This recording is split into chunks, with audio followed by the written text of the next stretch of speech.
Bonjour les amis, bonjour frères et sœurs en Christ, j'espère que vous allez bien. Aujourd'hui, Shabbat Shalom, pour ceux qui veulent entrer dans le repos du Seigneur en ce samedi, puisque nous sommes samedi, la veille du dimanche, et c'est une joie aussi.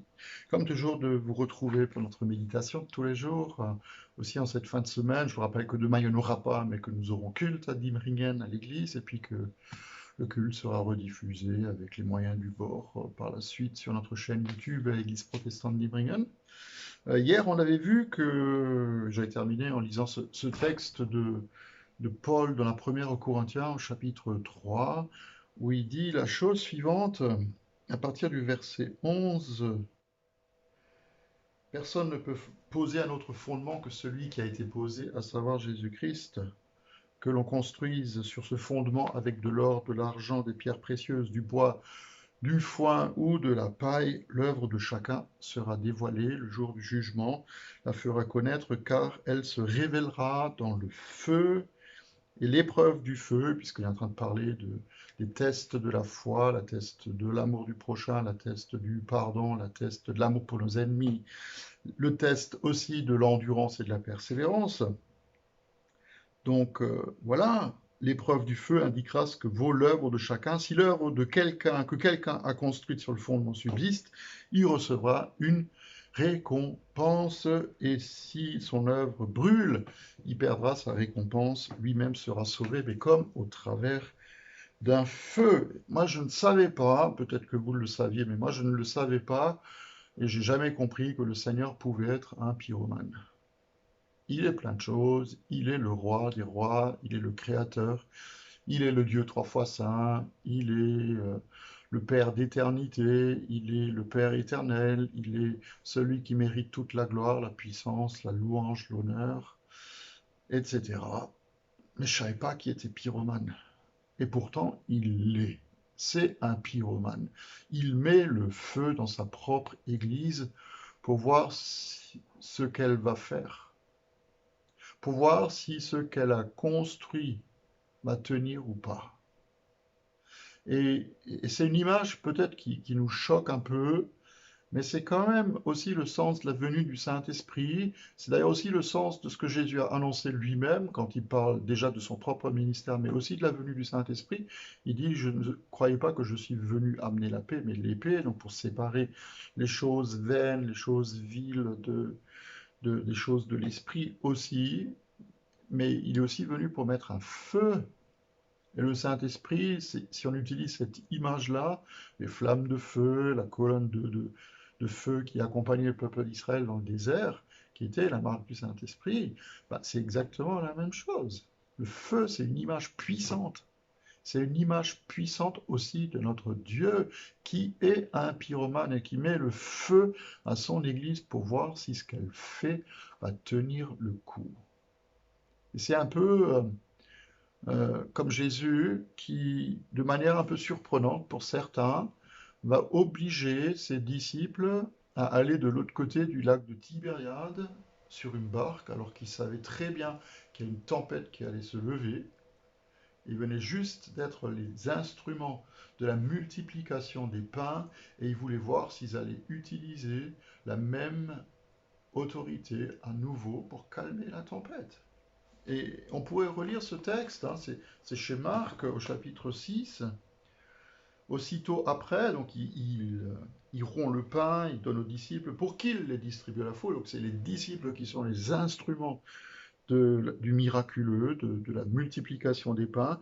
Il partage aussi les deux poissons entre tous. Tous mangèrent, furent rassasiés. Et l'on emporta 12 paniers pleins de morceaux de pain, de ce qui restait des poissons, et ceux qui avaient mangé les pains étaient au nombre de 5000 hommes.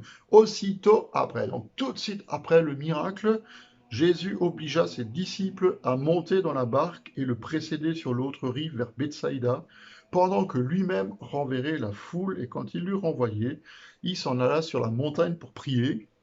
Le soir venu, la barque était au milieu du lac, Jésus était seul à terre. Il vit qu'ils avaient beaucoup de peine à ramer car le vent leur était contraire. Vers la fin de la nuit, donc il les laisse quand même un bout de temps dans leur tempête. Il alla vers eux en marchant sur le lac. Ils voulaient les dépasser. Quand ils le virent marcher sur le lac, ils crurent que c'était un fantôme. Ils poussèrent des cris, car ils le voyaient tous. Ils étaient affolés. Et Jésus leur parle. Et il leur dit, rassurez-vous, c'est moi, n'ayez pas peur. Puis il monta près d'eux dans la barque. Et le vent tomba. Et écoutez bien ce que dit la fin de ce texte au verset 51. Ils étaient eux-mêmes extrêmement stupéfaits et étonnés. Et au verset 52, car ils n'avaient pas compris le miracle des pains parce que leur cœur était endurci. Ils devaient être les instruments de l'autorité de Jésus. Ils avaient la capacité de calmer le vent et de faire taire la tempête qui s'est levée, mais ils ne l'ont pas fait. Et c'est la raison pour laquelle Marc il conclut ce passage en disant ils étaient stupéfaits parce qu'ils n'avaient pas compris le miracle des pains. Le miracle des pains, c'était quoi? Pas juste donner à manger à 5000 hommes. Le miracle des pains, c'est que eux deviennent l'instrument du miraculeux. Et les tests du Seigneur, frères et sœurs, ne sont pas juste des exercices pratiques qu'on pourrait répéter à l'infini si on n'a pas compris la leçon, mais ce sont de vrais tests. Le feu qui brûle, c'est un vrai feu. Mais quoi qu'il en soit, la réponse pour réussir chaque test est toujours la même, c'est tourne-toi vers le Seigneur. Jésus est la réponse à chaque problème humain. La réponse au test de l'amour, c'est quoi? C'est de regarder l'amour qu'il a pour nous et le laisser couler en nous et au travers de nous. Nous aimons parce qu'il nous a aimés en premier, écrit Jean dans sa première lettre. La réponse au test de la foi, c'est quoi? C'est de regarder le Seigneur. Et si nous le voyons, alors nous aurons la foi, et pas seulement une foi, mais la foi qui grandit.